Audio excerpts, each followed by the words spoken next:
Hello and welcome to Counterculture. I'm Peter Whittle. Now, a few months ago, we started the Save Our Statues campaign. You might remember, many of you have signed up to it.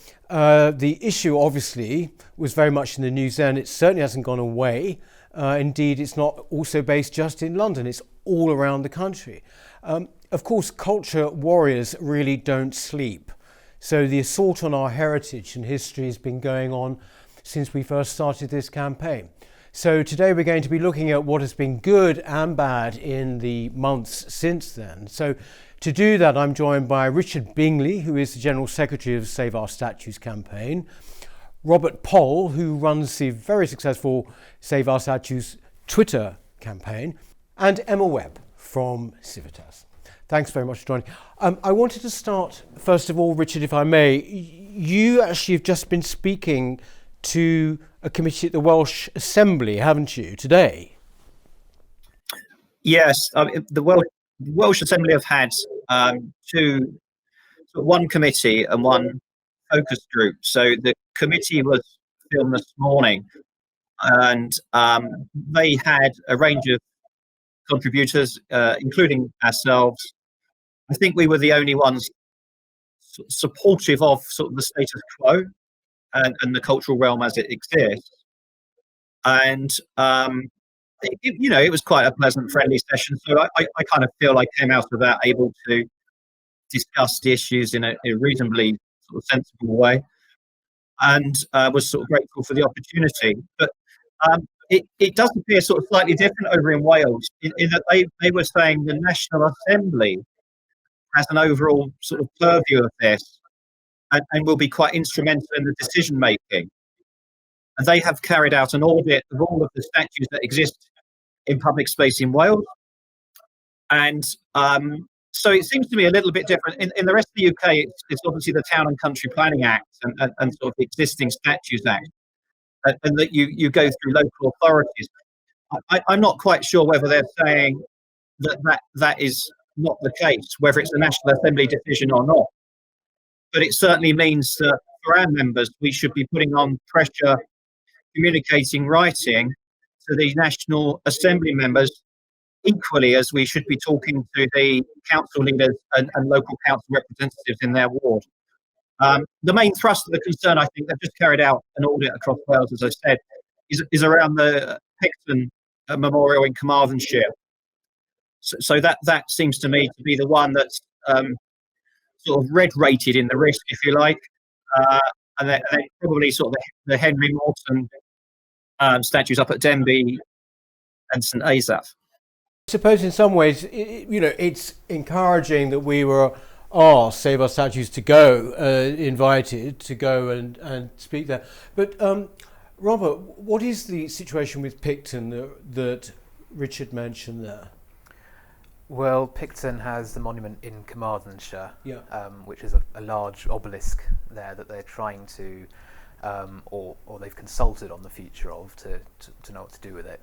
Picton was the hero of Waterloo, highest ranked officer who died at Waterloo, but is controversial for some of his actions as a governor of Trinidad, I think.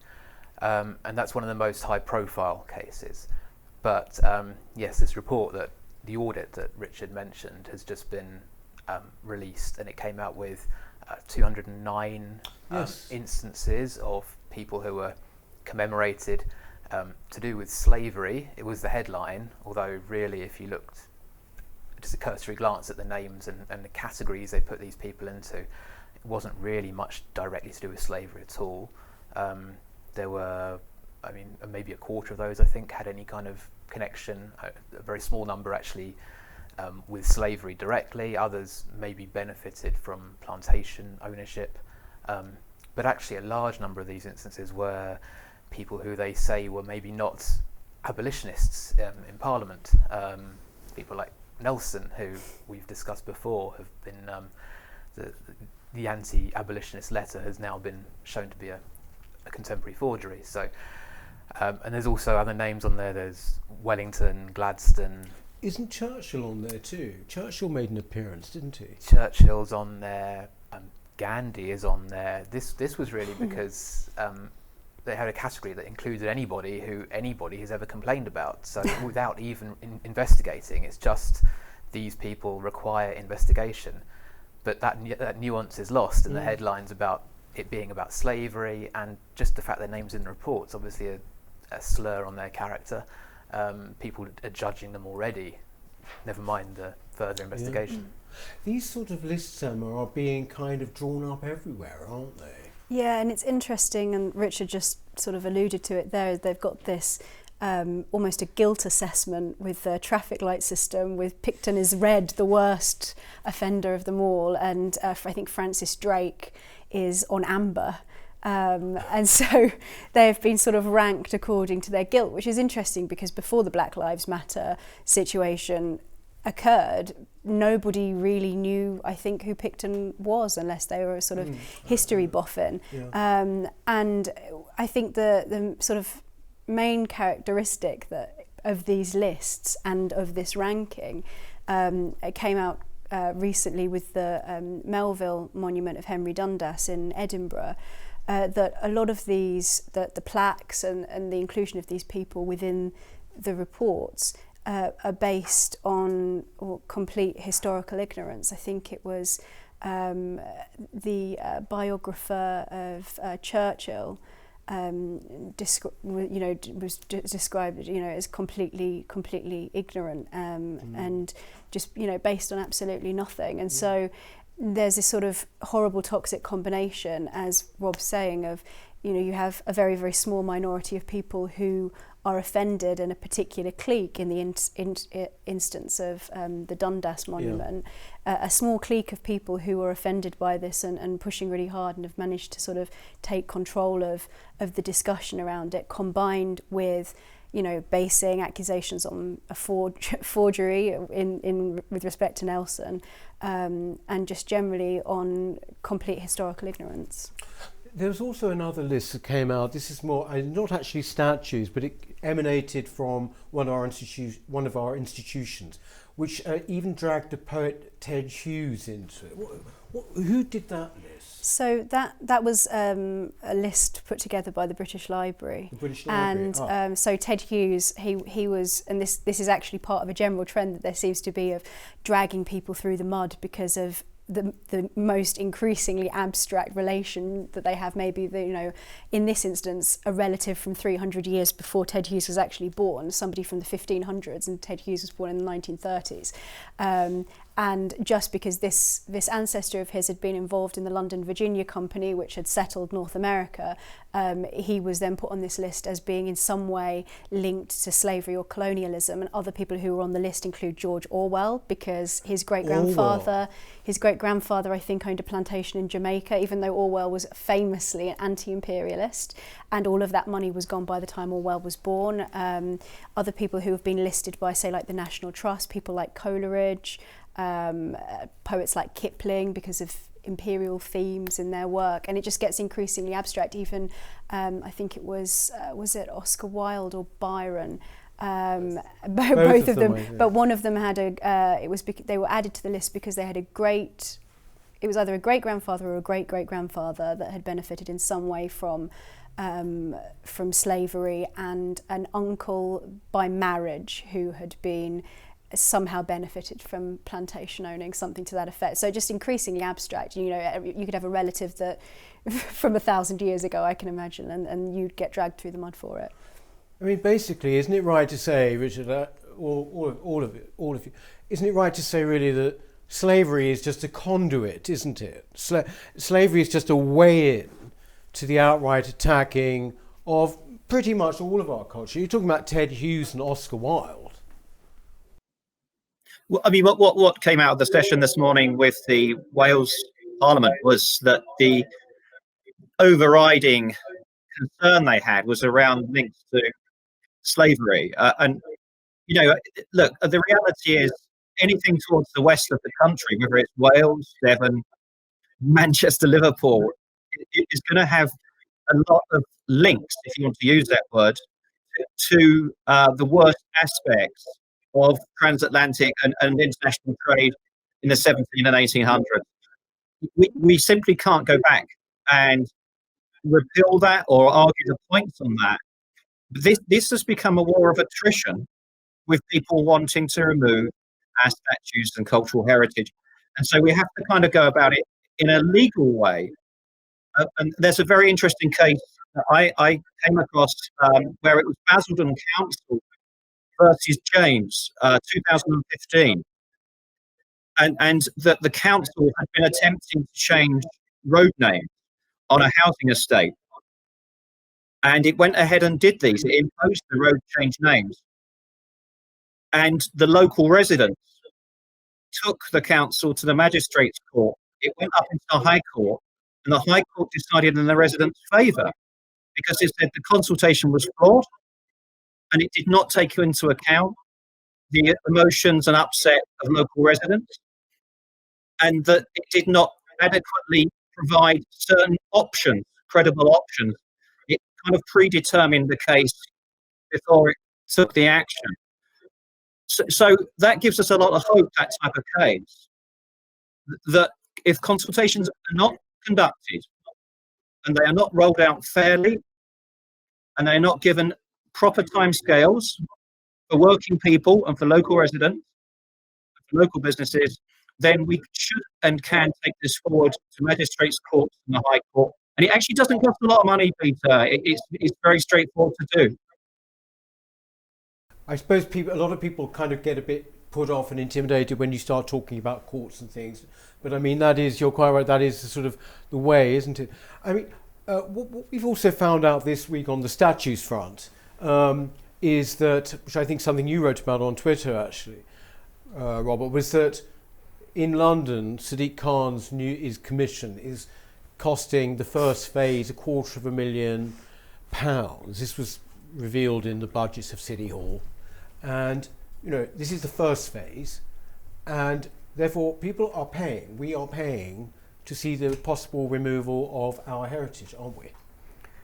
We are, yes. And I think up and down the country, you hear about the councils generally say people are not being paid directly, perhaps, or people who are coming onto these committees. But that doesn't mean there's not a cost, as this clearly shows in London. There's a lot of consultants being brought in and researchers as well, and workshops and organisation. There's also opportunity cost of what these people could be doing with their time and resources otherwise. Again, councillors have real problems to solve up and down the country. But yeah, we are ultimately footing the bill. Do you think, we're talking about the cultural, as we said before, statues are emblematic of it. They're the very particular part, aren't they? But over the past, say, month, what has struck you, Emma, Robert, what has struck you as being a bit of a low or a new blow that's been, struck in the culture war? I think what I find most disturbing is that over the last month or so, it seems to become increasingly clear that the source of this, in addition to all of the sort of fire and uproar around the Black Lives Matter, and now that has trailed away, what we're sort of seeing as the curtain has been pulled back, is that there is a huge gulf in the way that people view art, public art, and culture in general. I mean, we've been talking about poets and literature, and as you say, the statues are emblematic of that. And it seems that, this gulf has appeared between, our way of thinking about statues and what statues are for, and the kind of historical element, and then what is sort of embodied in, the Mary Wollstonecraft statue, with this idea that, public art. There was an article that was written about this, and I think you tweeted about it, Rob, as well, that this idea that statues need to sort of be forward-looking and inoffensive, and universal and not particular, because it has to be something that embodies everyone and all future generations and is completely inclusive. And then you end up with these horrible blob statues that are absolutely meaningless and have no historical context. And it brings us back to what we've been discussing, since June, which is this sort of desire to sort of flatten the public space to year zero, and just to get rid of any kind of historical perspective from it whatsoever, by making these statues sort of inoffensive. And that seems to be sort of summed up in the art reviews Power 100 list this year that they put. Power 100. I think it's called the Power 100 list, and Yeah. they've at number one in that list, which is sort of ranks sort of the art moments of the year, or those responsible for it. And number one in the list is Black Lives Matter for their, as they said, I think they said something like accelerating change within the art world because of their iconoclasm. So I think that what we're seeing is a kind of, amongst the art elite as well as, you know, the political elite, as we've seen in so many other areas of public life, there's this completely different view of the purpose of art in the public space that just jars completely with the views of normal patriotic Brits, and even not patriotic Brits. Yeah. And I think that, you know, we saw that with the 25 MPs who challenged the National Trust over what they've been doing with their own audit of various different people, and those MPs who are really standing up for normal people's voices. And I think what really we've seen is that this shift is probably far more fundamental and on a basic level than we previously thought. I think so. I think if you can say there's been one thing I would say that's been good about what's happened over the past few months, is that the enemy, for want of a better word, is in plain view. Would you say that, you know, we now, before people could dismiss what we talk about as somehow being, oh, come on, you're being paranoid and everything, but it's been quite clear, hasn't it, that the actual names of the people, the curators, the directors of these things, they're very, very much in plain view. I think to an extent, definitely, and when it comes to the institutions, perhaps, but there's again still the councils, so stuff that doesn't really get the news as much as pulling down statues does, but there's still that threat to them. So I would say one of the biggest concerns in terms of the trend recently is probably around plaques and the addition of plaques to statues, which sounds like quite an inoffensive compromise to some people, but I think it's part of the double-edged sword, really, because I think some of the councils are realising now that removing statues is actually very hard. Yeah. Partly because they have to go through planning, which we obviously try and get lots of objections to and make life hard for them to do that. So I think they're now thinking the easier route is to get these plaques, but who decides what goes on them? As we've said before, you know, it's never really a balanced, fair view of history. It's quite a distortion.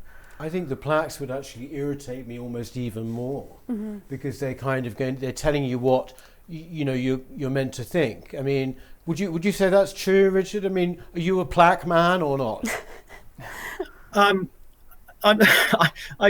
like plaques, but it's not the point. You know, there's no point of removing a fantastic statue of Drake or Wellington and then replacing it with a tiny blue plaque that's probably been contextualized in the corner. You know, so it's all part of the same agenda, which is to kind of delete our shared heritage, for better or worse. I think what's been depressing for me over this year really has been the lack of involvement or the lack of engagement by authorities of local people. I mean, this has been kind of a media air war. You know, I've done a committee this morning with Save Our Statues and the Welsh Assembly, but at no point have I seen local residents involved. Yeah. You know, when people are talking of removing an obelisk that's been part of that community furniture for dozens of years, where people have walked past it, traders have decided to set shops up near it. There's been no deliberate engagement by authorities to ask their points of view. And we know why that is, because when Leeds Council were forced to do a review, they got the answer back. 96% of people backed the status quo and loved their statues and loved that statue of Queen Victoria in Hyde Park. So whenever these authorities actually go out there and ask ordinary voters, ordinary people, they will get a resounding vote of confidence in these beautiful statues and our exhilarating history. It's why they don't do it. It's why they speak to subject matter experts. No, I think that's a very important point, because it's actually what you're talking about as well, is that this huge gap, you know, because as you've shown as well, you know, when people are asked, it's a minuscule amount of people who actually think we should even worry about doing anything with our statues, and it's an even smaller amount who want them removed, from what I can gather. Isn't that right? Yeah, and they don't seem to have, there have been some comparisons made between the way that they've been dealing with similar figures in Canada, in Toronto, and their method of dealing with this and their community engagement and so on, they have an actual methodology to it, whereas here there tends to be just this rush, and this is what happened with the Dundas statue, that they were going about it with a relatively balanced committee, and then Black Lives Matter happened, and all of the sort of pro-Dundas people were taken out, and they did this plaque that was, and I think this is what the issue is, that I think that putting a plaque for contextualization is preferable to removing a statue, but the issue is that they put this plaque on that said that however many people that Dundas had been responsible for enslaving, and this is something that's disputed by historians. So the things that they're putting on the plaques are disputed history, and there's no sense of nuance, and it's sort of creating a fictitious within the local area, sort of fictitious understanding, almost a mythic understanding of that location's relationship with slavery or colonialism. And so I think, with the renaming of street names, that road in Southall that they wanted to rename after Guru Nanak, what was it? I think it was something like 16 people out of 16 households out of 340 odd had replied, and only 7 of them wanted to actually rename the road. But that was, I think, Rob, you said that it was 2% of the people who should have been consulted were in favour of this being renamed, and yet they're going to go ahead with it anyway. So on the one hand, it is a case of just simply not having a good methodology for figuring out what people actually want, because clearly there is a desire to not do what people want, but to, as seems to be the trend, to educate the public into having the correct opinions, and they're sort of afraid to find out what they actually do believe and won't go with what they want anyway. And there's that on the one side, and then on the other side, when they do air their views, there's this tendency to go with the minority opinion anyway. Yes, either educate people or educate themselves. This is the other thing. All of our institutions now coming out with these particular pledges. I saw one at Royal Opera House, for example, recently. It's all about we've got to educate ourselves, and this is just very, very depressing. I want to ask you, finally, because it's not all bad news. I want to hear about some good things that have been happening. I mean, I would suggest, and it's a very bittersweet thing, that for me, it was the news that the National Trust have seen a massive fall in their revenue, simply because people have been cancelling. It seems to me that one of the few ways you can make a difference is actually by taking money away. Go broke. So that would, to me, that was actually a good sign, because sure enough, they then did come out and sort of start making noises about maybe we've done something wrong and all the rest of it. What would you say has been good news? What's good news on, for example, say like the Guy statue? Yeah, that seems to have been a positive development. This is definitely. Thomas Guy, the Guy's statues Hospital. of Thomas Guy and Sir Robert Clayton as well, who between them built Guy's Hospital and then St Thomas's Hospital in London. So they had submitted planning applications to remove these because they're listed. We helped generate 600 complaints each, or objections to the planning for each of these.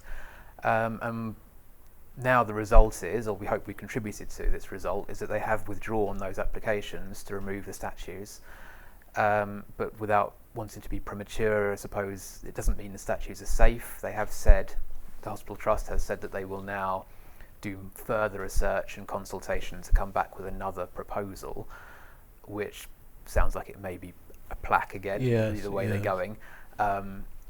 So yeah, we can't yet rest easy on it, but it's positive. It sounds like they may hopefully not be taken down, although in the meantime they're still boxed up. They're still boxed up, aren't they? For no reason. 170 days or so now. So now hopefully that they've withdrawn the application and said as well that the risk to the statues that apparently there was is now significantly reduced. They should be unboxed for people to enjoy. Richard, what about you? What kind of, have you seen anything on, in the past few months that you think is actually being on our side of things a good thing?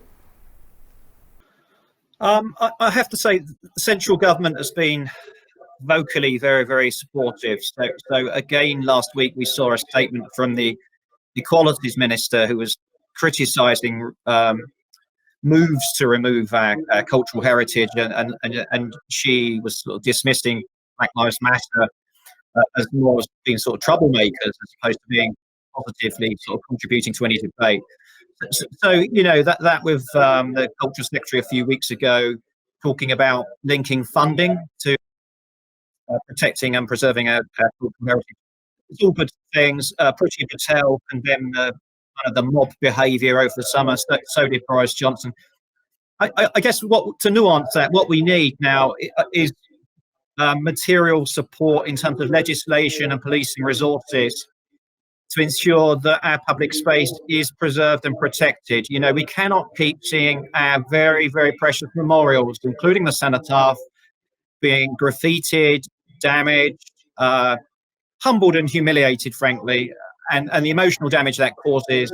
We can't keep seeing that. We see solid, consistent legal action, and if it means sort of protecting these with physical security, you know, CCTV and security companies, then I think we need to invest in that as opposed to having these ridiculous reviews of Sadiq Khan. Quite. How about you, Emma? What have you found? I sort of follows on from Richard's point, which is that not only is central government, you know, there are some good noises coming from you know, the front bench, but also from, surprisingly, within some of the unexpected institutions. So I think for me probably a highlight is Baroness Stoll, chair of the Charity Commission, condemning the National Trust for what they've been doing, because and what she said actually is a much broader point and sends a really good, strong, healthy message, I think, to other charities, which is a bit, you know, if you go woke, go broke, but saying, you know, don't involve yourself in the culture wars, because, you know, charities, you know, that's not what they're for. Charities should be, in some instances, an escape from politicisation, and that the organisations like the National Trust shouldn't be involving themselves in this way. And I think that sends a very strong message, and I reckon that you know, a number of organisations, museums and so on, that do have charitable status will have to listen to the chair of the Charity Commission. So I think that's probably a bit of a sort of light shining in the darkness. Well, I mean, we need them, don't we? We need encouragement. I mean, people need encouragement all over the country, but there are things moving, but it's going to be a long battle, isn't it, this? I mean, Richard has said it before. Richard, thank you very much for joining us from the West Country. Thank you very much, Robert. Thanks, Emma.